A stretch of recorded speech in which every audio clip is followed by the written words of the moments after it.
Bihar state 2024 का application form fill हो गया था। इसका डमी एडमिट कार्ड भी निकल गया था, जिसे चेक करने का समय 15 से 21 तारीख तक दिया गया था। लेकिन आपको फिर से साइट को ओपन किया गया है, रीओपन किया गया आपको फॉर्म को फिल करने के लिए। इसका फॉर्म फिल करने का पूरा प्रोसेस आपको बताऊंगा, ए टू जेड इन्फॉर्मेशन करेक्ट दूंगा। आपको कहाँ पे क्या अपलोड करना है ये भी मैं बताऊंगा। बहुत सारे वीडियोज में शॉर्ट में बताए थे कि आपको जाति डाल देना है, वहाँ पे जाति डालना है या नहीं, ये भी मैं आपको आगे चल के बताऊंगा। तो जहाँ पे आपको जो इन्फॉर्मेशन देनी होगी वहाँ पे मैं आपको इन्फॉर्मेशन देते चलूंगा। यहाँ देखिए नोटिफिकेशन निकल गया है इनका। इस नोटिफिकेशन में लिखा हुआ है, एतद द्वारा विज्ञप्ति संख्या पीआर 442/2023 के क्रम में माध्यमिक शिक्षक पात्रता परीक्षा स्टेट 2024 में सम्मिलित होने वाले अभ्यर्थियों एवं सभी संबंधितों को सूचित किया जाता है कि माध्यमिक शिक्षक पात्रता परीक्षा स्टेट 2024 का ऑनलाइन आवेदन पत्र भरने एवं परीक्षा शुल्क जमा करने की अवधि दिनांक 1/3/2024 तक विस्तारित की जाती है। यहाँ पे 27 तारीख को नोटिस चला गया और आपका जो फॉर्म है वो 1/3/2024 तक फिर से आप फिल कर सकते हैं। रीओपन किया गया साइट को। तो चलिए अब वीडियो को पूरा प्रोसेस समझते हैं, स्टेप बाय स्टेप कि आप फॉर्म को कैसे फिल करेंगे। आपको इस लिंक पे आना होगा। इस लिंक पे आने के लिए मैं आपको वीडियो डिस्क्रिप्शन में डाल दिया हूँ, वहाँ से क्लिक करके डायरेक्ट आ सकते हैं। यहाँ पे न्यू कैंडिडेट का ऑप्शन है, register new candidate. First time जब आप आएंगे तो यहाँ पे आपको रजिस्ट्रेशन करना होगा। यहाँ पे आपको नाम फिल करना है। आप अपना मैट्रिकुलेशन रिजल्ट के हिसाब से यहाँ पे नाम डालेंगे। फिर आपको कन्फर्म नेम करना है। उसके बाद यहाँ पे अपना ईमेल आईडी डालेंगे। नीचे आपको मोबाइल नंबर डालना है। उसके बाद में आपको यहाँ पे अपने से पासवर्ड बनाना। पासवर्ड में एक कैपिटल लेटर, बाकी स्मॉल @123 इस टाइप से अपना पासवर्ड बना लेंगे।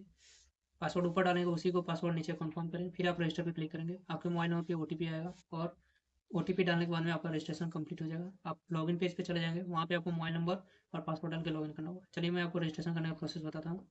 जब आप यहाँ तक डिटेल फिल कर लेंगे तो आपको यहाँ पे रजिस्टर पे क्लिक करना होगा। रजिस्टर पे क्लिक करने के बाद में आपके पास ओटीपी भेजा जाएगा। यहाँ देखिए ओटीपी फिल करने का ऑप्शन आ चुका है। आप अपने मोबाइल पे ओटीपी को चेक करेंगे और उस ओटीपी को डाल के रजिस्टर पे क्लिक करेंगे। यहाँ पे ओटीपी फिल कर लिया हूँ। यहाँ रजिस्टर पे क्लिक करने के बाद में आपका रजिस्ट्रेशन सक्सेस हो जाएगा। यहाँ देखिए लिख रहा है यूजर रजिस्टर्ड सक्सेसफुली। आप इसे कैंसिल करेंगे। यहाँ पे आप उस मोबाइल नंबर को डालेंगे जिससे आपने अभी रजिस्ट्रेशन किया और आपने जो पासवर्ड बनाया उसे यहाँ फिल करेंगे और लॉगिन पे क्लिक करेंगे। यहाँ मोबाइल नंबर पासवर्ड फिल करने के बाद यहाँ पे लॉगिन पे क्लिक करेंगे। जब आप लॉगिन पे क्लिक करेंगे तो आपको लॉगिन कर दिया जाएगा। यहाँ पे आप लॉगिन हो जाएंगे तो आपको सबसे पहले यहाँ पे नोट आएगा। सभी अभ्यर्थियों को सूचित किया जाता है कि पेमेंट करने के पूर्व अपने भरे हुए फॉर्म को ध्यानपूर्वक जांच लें। यदि कोई त्रुटि है तो सुधार करने पश्चात पेमेंट करें।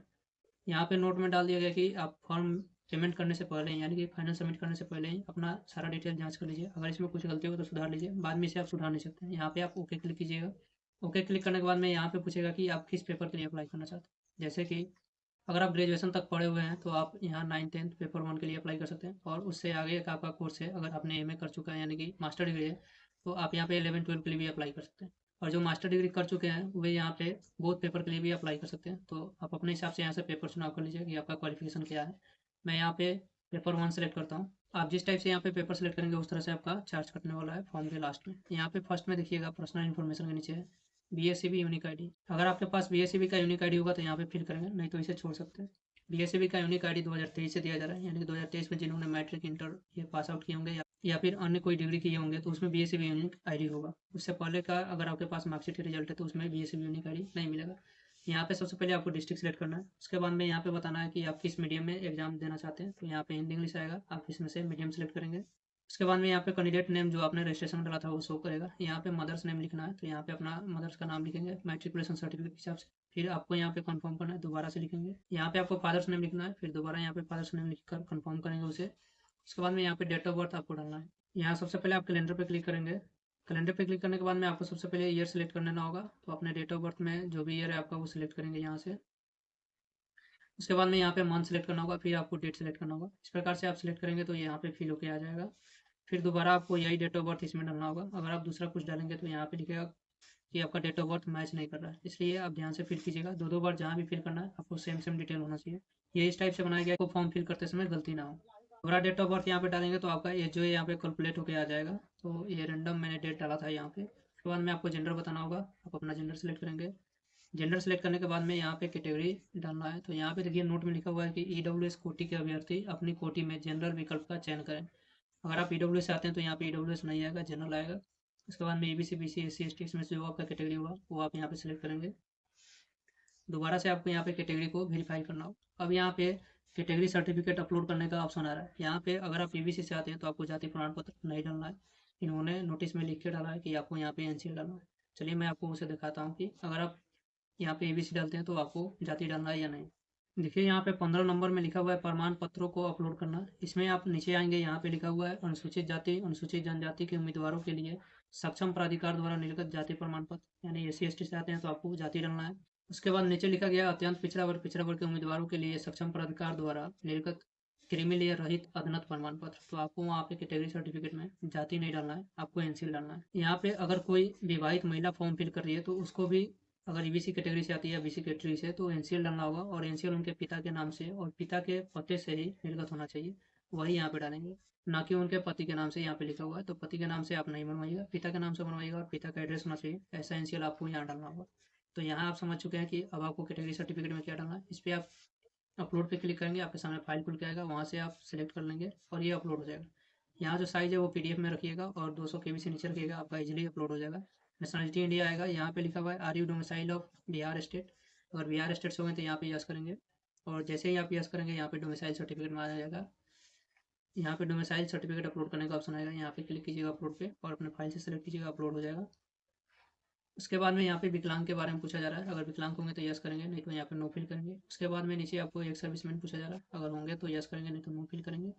नीचे आएंगे तो यहाँ पे आपको क्वालिफिकेशन इन्फॉर्मेशन डालना है, यहाँ पे देखिए मैट्रिक लिखा हुआ है। सबसे फर्स्ट में आपको नेम ऑफ बोर्ड या यूनिवर्सिटी डाला गया है, यहाँ पे अपने बोर्ड का नाम डालेंगे, जैसे BSCB बोर्ड से किए होंगे तो आप लिख सकते हैं BSCB पटना। देखिए अभी ये साइट बहुत स्लो चल रहा है, तो बिहार स्टेट का फॉर्म जब शुरू हुआ था तब भी ये बहुत स्लो चल रहा था, और अभी रीओपन किया गया तब भी ये बहुत स्लो चल रहा है। उसके बाद में यहाँ पे नेम ऑफ द स्कूल में आपको स्कूल का नाम लिखना होगा, मार्कशीट पे आप देखिएगा वहाँ पे आपका स्कूल का नाम लिखा होगा, किस स्कूल से आपने मैट्रिक को किया है। यहाँ पे रोल कोड होगा, रोल कोड को फिल करेंगे, फिर आप रोल नंबर को फिल करेंगे और उसके बाद में पासिंग ईयर बताएंगे कि आपने मैट्रिक को किस साल पास किया। उसके बाद में यहाँ पे मार्क्स ऑब्टेन है, तो आपका कितना मार्क्स आया है उसे आप यहाँ पे फिल कर देंगे। फिर आपको डिवीजन बताना होगा कि आप मैट्रिक में कौन से डिवीजन से पास हुए थे, फर्स्ट सेकंड थर्ड, तो यहाँ पे डिवीजन सेलेक्ट करेंगे और उसके बाद में आप यहाँ पे परसेंटेज डाल देंगे, और फिर यहाँ पे अपलोड डॉक्यूमेंट है, यहाँ पे क्लिक करके मैट्रिक का मार्कशीट यहाँ पे अपलोड कर सकते हैं। इंटरमीडिएट का ऑप्शन है, इसमें भी आपको बोर्ड का नाम डालना होगा सबसे पहले। उसके बाद में यहाँ पे किस इंस्टीट्यूट से किस कॉलेज से पास किया उसका नाम लिखेंगे, यहाँ पे रोल कोड डालेंगे, यहाँ पे रोल नंबर डालेंगे, पासिंग ईयर बताएंगे, फिर अपना मार्क्स जितना है उसे डालेंगे, डिवीजन बताएंगे और परसेंटेज कैलकुलेट करके यहाँ पे आप डाल देंगे, फिर अपना इंटर का मार्कशीट अपलोड करें। नीचे आएंगे तो यहाँ पे ग्रेजुएशन लिखा हुआ है, ग्रेजुएशन आप किस यूनिवर्सिटी से किए यूनिवर्सिटी का नाम डालेंगे। उसके बाद में यहाँ पे किस कॉलेज से किए उस कॉलेज का नाम डालेंगे। इसमें आपका रोल कोड नहीं होगा तो यहाँ पे आप नॉट एप्लीकेबल भर सकते हैं, इन्हें लिख दीजिएगा। बिना लिखे आप सेव करने जाएंगे तो आपको दिक्कत करेगा। जब आप फॉर्म को सेव करेंगे, जब सबमिट करने की बारी आएगी तो वहाँ पे यहाँ पे बताएगा इस फील्ड को भरने के लिए। इसमें रोल नंबर होता है, अपना रोल नंबर डालेंगे, उसके बाद में पासिंग ईयर बताएंगे, फिर आप कितना मार्क्स आया ये यहाँ पे लिखेंगे, डिवीजन बताएंगे और सेम परसेंटेज निकाल के यहाँ पे डाल देंगे, और यहाँ पे भी ग्रेजुएशन का सर्टिफिकेट अपलोड करेंगे। पोस्ट ग्रेजुएशन अगर किए हैं तो आप उसका डिटेल यहाँ पे डालेंगे, सेम प्रोसेस होने वाला है। उसी प्रकार से आप यहाँ सारे स्टेप को फिल कर लीजिएगा और उसके बाद यहाँ से अपलोड कर दीजिएगा। उसके बाद में बीएड का ऑप्शन आता है, बीएड में भी आपको सेम स्टेप करने हैं। यहाँ पे सब कुछ फिल करने के बाद यहाँ पे परसेंटेज है और एक CRR नंबर है, तो अगर आपके पास CRR नंबर नहीं है तो इसे ब्लैंक छोड़िएगा।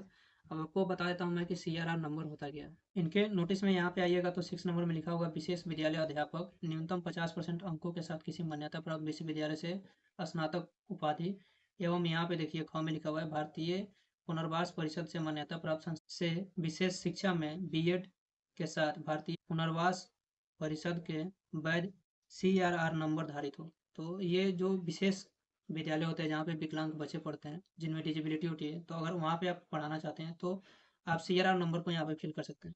इस टाइप का अगर स्पेशल डिग्री लिए होंगे तभी आपके पास CRR नंबर होगा, तो यहाँ पे CRR नंबर फिल करेंगे, नहीं तो इसे आप छोड़ देंगे। और सेव करते समय अगर दिक्कत करेगा तो यहाँ पे भी आप इन्हें लिख दीजिएगा। फिर यहाँ पे आपको डॉक्यूमेंट अपलोड कर देना है, अपना बीएड का मार्कशीट यहाँ पे डाल दीजिएगा। उसके बाद में नीचे आइएगा, यहाँ पे अदर क्वालिफिकेशन आपके पास होगा तो इसे डालिएगा, वरना इसे छोड़ दीजिएगा। यहाँ पे देखिए लिख रहा है कि सब्जेक्ट फॉर टेस्ट पेपर 1, वहाँ पे आपने पेपर 1 सेलेक्ट किया था तो उसका यहाँ पे सब्जेक्ट बताइए, आप किस विषय को आगे लेके पढ़े हैं उस विषय को यहाँ पे सिलेक्ट कीजिएगा, जो आपका मेन विषय होगा यहाँ उस विषय को सिलेक्ट कीजिएगा। अगर ऊपर आपने बोथ पेपर सेलेक्ट किया होगा तो यहाँ पे आपको पेपर 2 का ऑप्शन आएगा, तो हायर जो एजुकेशन है उसमें आपने कौन सा सब्जेक्ट लेके पढ़ा है उसे आप सिलेक्ट कर लेंगे। उसके बाद में यहाँ पे बैंक अकाउंट इन्फॉर्मेशन है, ये कंपलसरी नहीं है, चाहे तो आप फिल कर सकते हैं या छोड़ सकते हैं, तो यहाँ पे आप इसे फिल कर लीजिएगा। यहाँ पे कैंडिडेट नेम है, अपना नाम डालेंगे बैंक में जो आपका नाम होगा उसे, फिर आप बैंक का नाम और ब्रांच एक ही साथ इसमें बताएंगे, अकाउंट नंबर को फिल करेंगे और IFSC कोड को फिल करेंगे। उसके बाद में आपके पास ऑप्शन आता है एड्रेस फिल करने का, तो अगर आप गाँव से आते होंगे तो सबसे पहले यहाँ पे विलेज लिखेंगे और डैश देके विलेज का नाम लिखेंगे। अभी साइट यहाँ पे बहुत स्लो है, उसके बाद पीओ लिख के डैश देके पोस्ट ऑफिस लिखेंगे, पीएस लिखेंगे, यहाँ डिस्ट्रिक्ट लिखेंगे, स्टेट यहाँ पे बताएंगे और पिन कोड यहाँ पे लिखेंगे। ये परमानेंट एड्रेस था। अगर आपका कोरस्पॉन्डेंस एड्रेस और परमानेंट सेम होगा तो यहाँ पे टिक करेंगे, ये दोनों में सेम फिल हो जाएगा। इसके बाद में यहाँ पे आधार नंबर लिखना है। यहाँ पे आप आधार नंबर फिल करेंगे अगर आपके पास आधार कार्ड है, और आधार कार्ड नहीं है तो यहाँ पे आपको टिक करना होगा। देखिए लिखा हुआ है Aadhaar declaration, if you do not have Aadhaar number please select declaration. यहाँ पे आप क्लिक करेंगे तो यहाँ से ये ऑप्शन हट जाएगा आधार नंबर फिल करने का। अगर आपके पास है तो यहाँ पे आधार नंबर फिल करेंगे, इस डिक्लेरेशन को टिक नहीं करेंगे। उसके बाद में यहाँ पे आपको फोटो अपलोड करना है और सिग्नेचर अपलोड करना है।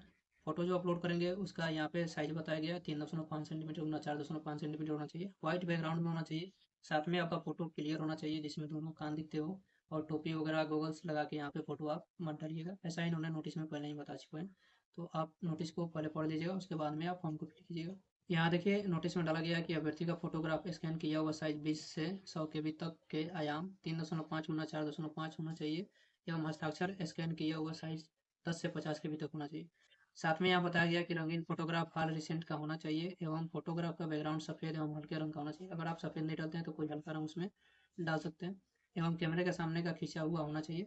फोटोग्राफ में अभ्यर्थी की आंखें एवं चेहरा स्पष्ट रूप से दिखाई देना चाहिए। फोटो खिंचवाने के समय सिर पर टोपी या कोई कपड़ा तथा काला चश्मा स्वीकार नहीं है। तो आप इसे ध्यान में रखिएगा और इस टाइप का आप यहाँ पे फोटो अपलोड कीजिएगा। अपलोड पे क्लिक करके आप फाइल को सिलेक्ट करेंगे, यहाँ फोटो शो करेगा आपको। उसी प्रकार से यहाँ पे सिग्नेचर, यहाँ पे अपलोड पे क्लिक करेंगे और फाइल में से सिलेक्ट करके सिग्नेचर अपलोड कर लेंगे।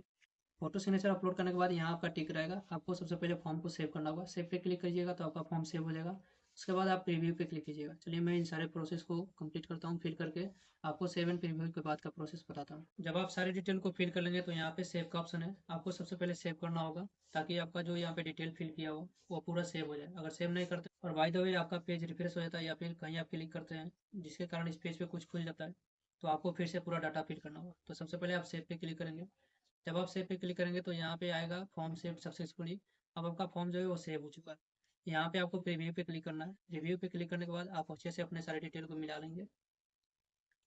अगर आपका सारा डिटेल सही होगा तो यहाँ पे पे का ऑप्शन आएगा, यहाँ से आपको पेमेंट करना होगा। अगर आपकी डिटेल में कुछ गलती है तो यहाँ पे एडिट डिटेल पे क्लिक करेंगे। चलिए मेरा डिटेल पूरा सही है, मैं यहाँ पे क्लिक करता हूँ। पे क्लिक करने के बाद में यहाँ पे लिखेगा पे भैया सब पैसा, तो आपको इस पर क्लिक करना होगा। यहाँ पे आपको अलग अलग मेथड्स मिल जाएंगे पे करने का, तो आप कार्ड मेथड से कर सकते हैं, यूपीआई, क्यूआर से, नेट बैंकिंग और वॉलेट से। मैं क्यूआर पे क्लिक करूँगा। यहाँ पे अमाउंट बताया जा रहा है कितना मेरा बैंक से कटेगा। उसके बाद मैं यहाँ पे जनरेट क्यूआर कोड पे मैं क्लिक करूँगा और यूपीआई ऐप से इसे स्कैन करके मैं पेमेंट कंप्लीट करूँगा। जब आप पेमेंट कंप्लीट कर लेंगे तो आप यहाँ पे कोई भी चेंज नहीं कर सकते हैं, सारा डिटेल आपका हाइड हो जाएगा। और उसके बाद में यहाँ पे एक्नॉलेजमेंट स्लिप पे क्लिक करेंगे तो आपने जो पेमेंट कटवाया कितना अमाउंट वो शो करेगा। यहाँ पे आपका पेमेंट भया बताएगा और स्टेटस में पेड लिखेगा। अगर स्टेटस में दूसरा कुछ आ रहा है तो आपको एक बार पेमेंट वेरीफाई करना होगा। यहाँ लिखा हुआ है if you have already paid the fee and status is not reflect in the portal then please click on verify button. यहाँ पे एक्शन के नीचे वेरीफाई बटन आएगा, वहाँ आप क्लिक करके आप वेरीफाई कर सकते हैं। ये जो पेमेंट है ये सक्सेस हो चुका है।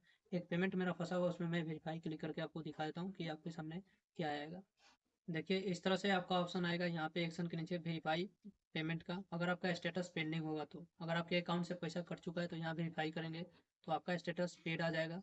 और अगर आपके अकाउंट से पैसा नहीं कटा है तो वेरीफाई करेंगे तो यहाँ पे कैंसिल आ जाएगा। मेरे केस में अभी अमाउंट नहीं कटा है तो मैं यहाँ पे वेरीफाई पे क्लिक करता हूँ और यहाँ पे ये वेरीफाई करके आपको बता देगा कि आपका पैसा नहीं कटा है, यानी कि आपका पेमेंट फेल्ड है। अब यहाँ पे स्टेटस होल्ड लिख रहा है तो आप कुछ देर के बाद इसे ट्राई कीजिएगा, यहाँ पे फेल लिख देगा। अगर फेल लिख रहा है तो आपको फिर से पेमेंट कर देना है, और अगर यहाँ पे फेल नहीं लिख रहा है, अगर आपका होल्ड लिख रहा है, आपके पास से पैसे कट चुके हैं तो आपको सपोर्ट की आवश्यकता है। तो आप यहाँ पे कैसे इनसे सपोर्ट ले सकते हैं मैं आपको ये भी बता देता हूँ। जब यहाँ पेमेंट कंप्लीट हो जाएगा तो आप यहाँ पे डाउनलोड रजिस्ट्रेशन फॉर्म पे क्लिक कीजिएगा और आपका जो रजिस्ट्रेशन फॉर्म है फुल के आएगा, इसे प्रिंट करके आप रख लीजिएगा।